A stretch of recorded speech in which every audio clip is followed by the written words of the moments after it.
அன்பான நண்பர்களுக்கும் காதலுக்குரிய கலைஞர்களுக்கும் என்னுடைய பணிவான வணக்கம்.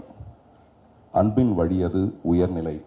ரொம்ப அழகாக இருக்குது அந்த சென்டென்ஸு. இந்த படம் என்னன்னு ரொம்ப சுருக்கமாக சொல்கிற ஒரு விஷயம். இந்த உலகத்தில் விலை கொடுத்தாலும் கிடைக்காத ஒரே ஒரு விஷயம் அன்பு மட்டும்தான்.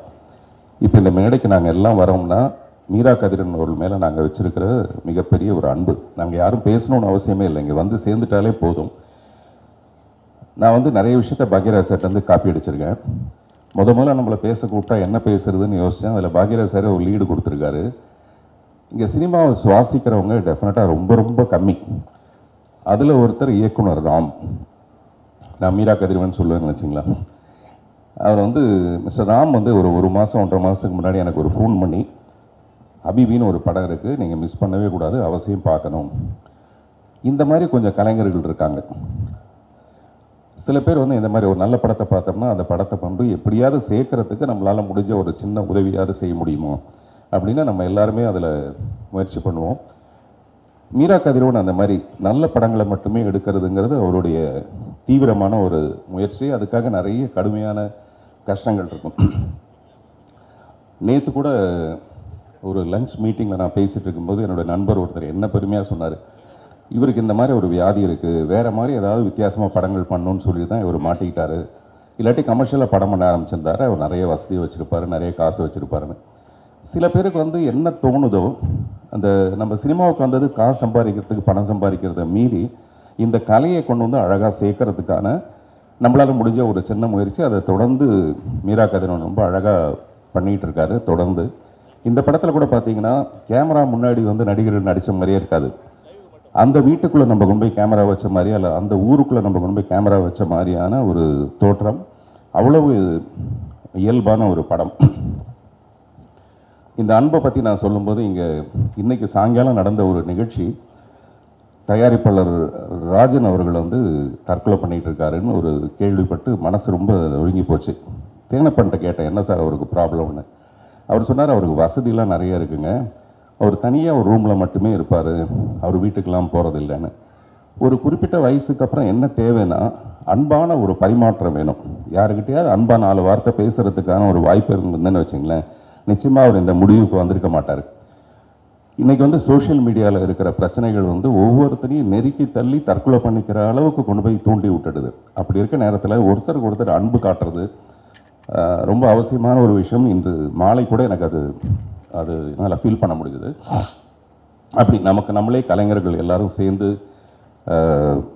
ஒரு அன்பு காட்டுறதா மீரா கதிரவனுடைய இந்த படம் வெற்றி அடையணுங்கிறது அவர் இன்னும் தொடர்ந்து நல்ல படங்கள் பண்ணுறதுக்கான ஒரு நல்ல வாய்ப்பை ஏற்படுத்தி கொடுக்கும். சாம் சிஎஸ் இந்த படத்தோட ஒன்றிய நல்ல பாடல்களை கொடுத்துருக்காரு. மகேஷ் முத்துசாமி நான் சொன்ன மாதிரி இயல்பான ஒரு ஊரை நம்மகிட்ட காமிச்சிருக்காரு. கஸ்தூர்ராஜா அவர்கள்கிட்ட நான் எதிர்பார்க்கவே இல்லை. நான் அவருக்கு ஒரு பெரிய நன்றி கடன் பட்டிருக்கேன். 1000ல் ஒருவன் ஒரு படம் எனக்கு கிடைச்சதுக்கான ரொம்ப முக்கியமான ரீசன் மிஸ்டர் கஸ்தூரிராஜா. எப்போயுமே ஒரு படத்தை நான் அக்செப்ட் பண்ணிக்கும் போது நிறைய அதில் ஏதாவது முரண்கள் இருக்கும், பிரச்சனைகள் இருக்கும். அது எல்லாத்தையும் சரி பண்ணி அந்த படத்தில் என்னை நடிக்க வச்சதுக்காக நான் நிறைய அவருக்கு நன்றி கடன் பட்டிருக்கேன்.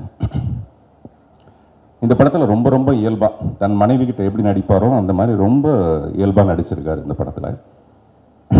பாருங்கள் எவ்வளோ அர்த்த புஷ்டியாக சிரிக்கிறாங்க பாருங்கள். கொஞ்சம் கூட மிகையாகவே இல்லைங்க, அவ்வளோ யதார்த்தமாக இருக்கு நடிப்பு. இதை விட வேறு என்ன உதாரணம் சொல்கிறதுன்னு எனக்கு தெரியல. ஸோ எல்லாமே ரொம்ப சிறப்பாக இருந்தது. இன்னும் நிறைய பேர் இந்த படத்தை பற்றி பேச போகிறாங்க. அதுக்கிடையில் எங்கள் வீட்டு பிள்ளை, நம்ம ஊர் பிள்ளை போய் எங்கேயாவது பெருசாக சாதிச்சா நம்ம எப்படி பெருமைப்பட்டுக்குவோமோ அந்த மாதிரி நம்மளுடைய மாண்புமிகு தமிழக முதல்வர் திரு விஜய் அவர்களுக்காக நம்ம இங்கேருந்தே ஒரு வாழ்த்து சொல்லணும்னு ஆசைப்பட்றேன்.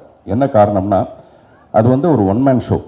தனிப்பட்ட ஒரு மனிதராக அவருக்கு அவ்வளோ பெரிய பக்கபலங்கள் எதுவுமே இல்லாமல், அவர் மேலே யாருக்குமே நம்பிக்கை இல்லாமல், ஒரு தனி மனிதனுடைய நம்பிக்கை ஜெயிச்சு இன்றைக்கி இவ்வளோ தூரம் அவர் வரும்போது நான் வரவேற்றேன் அவரை. ஒரு கேரியரோட உச்சத்தில் இருக்க ஒரு மனுஷன் 200 கோடியை விட்டுட்டு இங்கே வராருன்னா பாராட்டணும்னு சொன்னேன். அதை பற்றி நான் நிறைய எதிர்கருத்துக்கெலாம் இருந்தது. ஆனால் இன்றைக்கி கேரியரோட உச்சத்தில் இருந்து சிஎம் ஆகி இன்றைக்கி மத்தியானம் கேரியரில் சாப்பாடு எடுத்துகிட்டு வர ஒரு அரசு ஊழியர் மாதிரி காலையில் கரெக்டாக 9:30க்கு வராரு, சாயங்காலம் வரைக்கும் இருக்கார். அதெல்லாம் ரொம்ப ஆச்சரியமாக நிறைய பேருக்கு ஒரு பிரமிப்பாக இருக்கும். அந்த 4 நாளைக்குள்ளே இவ்வளோ பண்ணுறாருன்னு.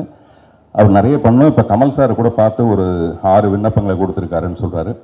சிறுபான்மை மக்களுக்கு நிறைய நல்ல விஷயங்களை பண்ணணுங்கிறது அவருடைய எண்ணமாக இருந்தால், இந்த சிறுபான்மை மக்கள் சினிமாவில் யாருன்னா இந்த சின்ன படங்கள் எடுக்கிறவங்க. நல்ல படங்களை ரிலீஸ் பண்ணுறதுக்கு வாய்ப்பு இல்லாமல் நிறைய போராட்டம் ஒன்று இருக்கும். அப்படிப்பட்ட படங்களுக்கு வந்து இந்த அரசாங்கம் நிச்சயமாக உதவணுங்கிறது நம்மளுடைய ஒரு அன்பான வேண்டுகோள். இந்த படத்தை கூட நேசம் ப்ரொடக்ஷன்ஸ்னு பண்ணியிருக்காங்கன்னு நினைக்கிறேன். நேசத்தை ப்ரொடியூஸ் பண்ணுறது தான் ரொம்ப கஷ்டம். நேசம் ப்ரொடக்ஷன்ஸ் வந்து இந்த படத்தை பண்ணுறதுங்கிறது இந்த படத்தோட கருத்துக்கு ரொம்ப சரியான ஒரு விஷயம் நினைக்கிறேன். மீரா கதிரவனுக்கு மீண்டும் ஒரு முறை என்னுடைய அன்பான வாழ்த்துக்களும் பாராட்டுக்களும். நன்றி.